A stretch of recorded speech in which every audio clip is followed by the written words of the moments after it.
బ్యాటింగ్లో no problems, కాకపోతే fielding weak ఉంది. Running between the wicket Virat Kohli, Ravindra Jadeja వీళ్ళు extraordinary fielders, running between the wicket చేస్తారు. కానీ మిగతా Rohit Sharma running between the wicket weak ఉంటుంది. ఇవి చిన్న చిన్న ప్రాబ్లమ్స్ ఉన్నాయి. కాకపోతే ఓవరాల్గా టీమిండియా బ్యాటింగ్ చాలా స్ట్రాంగ్ ఉంది. అదే న్యూజిలాండ్ చూస్తే ఒకరిద్దరు ప్లేయర్ మీద డిపెండ్ అయినట్టు అనిపిస్తుంది.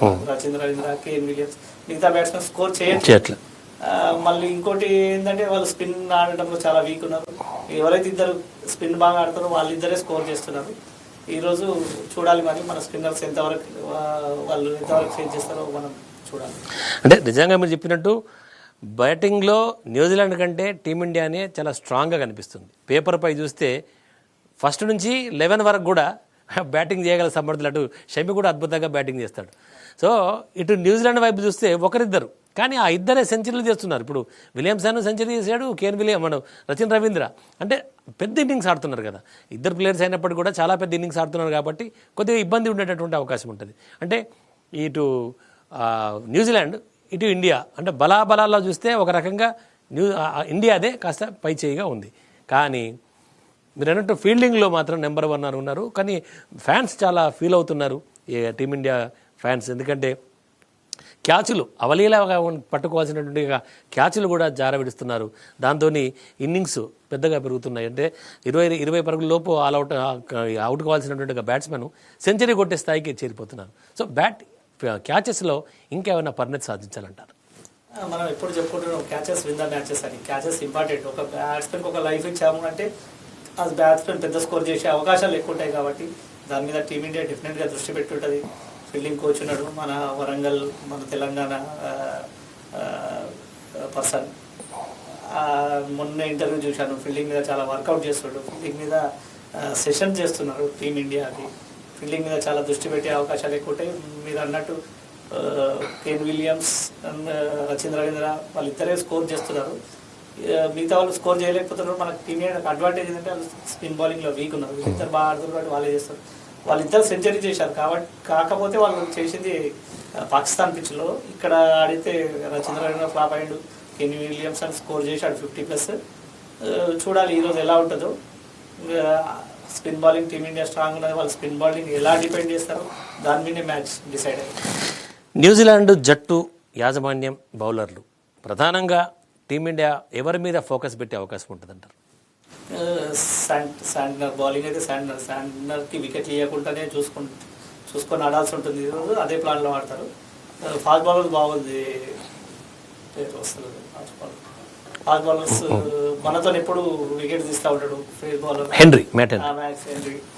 ఆ బౌలర్ని కొంచెం Rohit Sharma shot selections correct చేసుకొని మొన్న 5 వికెట్లు తీసాడు. షార్ట్ సెలెక్షన్స్ రోహిత్ శర్మ, హెన్రీని, మిచెల్ శాంట్నర్.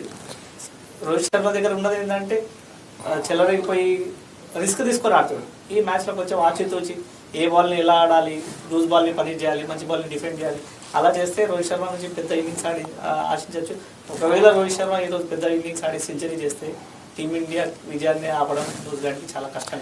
ఇటు మ్యాట్ హెన్రీ మీరు అన్నట్టు మంచి బౌలర్, మంచి పేసర్, 5 వికెట్లు కూడా తీసుకున్నాడు ఇండియాతో మ్యాచ్లో.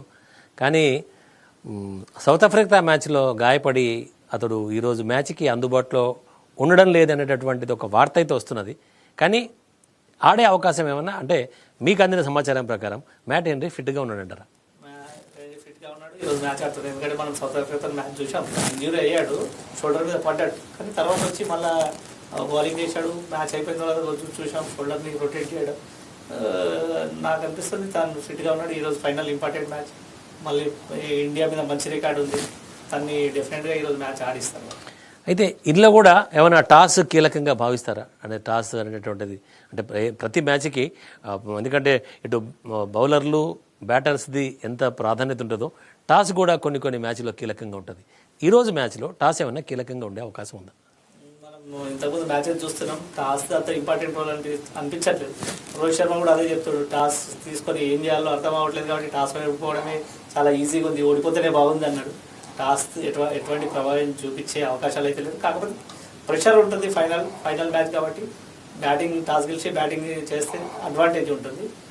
ఇద్దరు కెప్టెన్స్ అదే చేసే అవకాశాలు. ఒకవేళ చివరిగా టీమిండియా తరపున సెంచరీ చూడాలనుకుంటే మీ ప్రిడిక్షన్ ప్రకారం ఎవరు సెంచరీ చేసే అవకాశం ఉంది? రోహిత్ శర్మ సెంచరీ చేస్తాడే అనుకుంటున్నాను. ఎందుకంటే అన్ని మీడియాలో అందులో వస్తుంది రోహిత్ శర్మకి ఇది లాస్ట్ వన్డే, లాస్ట్ టోర్నమెంట్ అన్నీ వస్తుంది కాబట్టి రోహిత్ శర్మ నుంచి ఆశించవచ్చు. మళ్ళీ గవస్కర్ కూడా మొన్న చెప్పాడు తను ఫామ్లో ఉన్నాడు, స్కోర్ చేస్తున్నాడు, ఇండియాకి విజయాలు సాధిస్తున్నాడు కాబట్టి తన ఫిట్నెస్ మీద ఎలాంటి మనం మాట్లాడాల్సిన అవసరం లేదు కూడా అంటున్నాడు. ఈరోజు రోహిత్ శర్మ నుంచి మనం ఒక సెంచరీ ఆశించవచ్చు. ఒకవేళ సెంచరీ చేస్తే టీమిండియా ఈజీగా గెలుస్తుందండి. అది థ్యాంక్ యూ వెరీ మచ్ అండి.